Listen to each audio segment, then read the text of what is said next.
8 пациенти со цистична фиброза, чија состојба е критична, а лекарите ги означија како приоритетни случаи, го дочекаа лекот Трикафта и од петокот почнаа со негова употреба. Останатите 120 пациенти ќе мора да ги чекаат законските измени во собрание. Еден од критичните пациенти кој го доби лекот Трикафта е Фики Гаспер, кој е и претседател на Асоциацијата за цистична фиброза.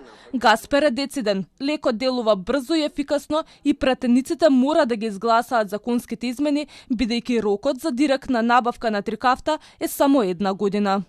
Сега за сега резултатите се доста добри, иако поминаа само неколку дена. Сега во наредниот месец секако ќе бидеме следени и ќе видиме што ќе се случува и со функционалноста и можноста за движење и сите тие работи, али изненадувачки се резултатите за самиот почеток.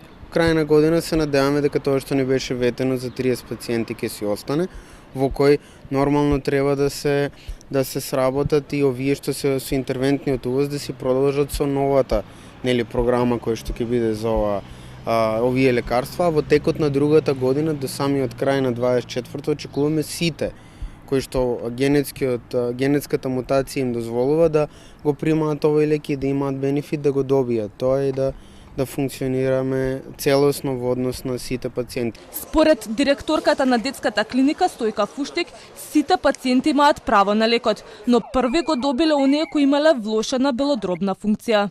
Лекот е одобрен за користење кај сите пациенти со цистична фиброза кои имаат барем една Делта F508 мутација, тоа е најчеста мутација која предизвикува болеста, и ако ја имаат барем во еден CFTR алел, тогаш тие се подобни за таа терапија, иако се на возраст над 6 години. Во земјава регистрирани се околу 130 пациенти со цистична фиброза. Долго време го чекаат лекот Трикафта, а изминативе неколку месеци беа принудени преку протести да бараат од надлежните да го набават лекот.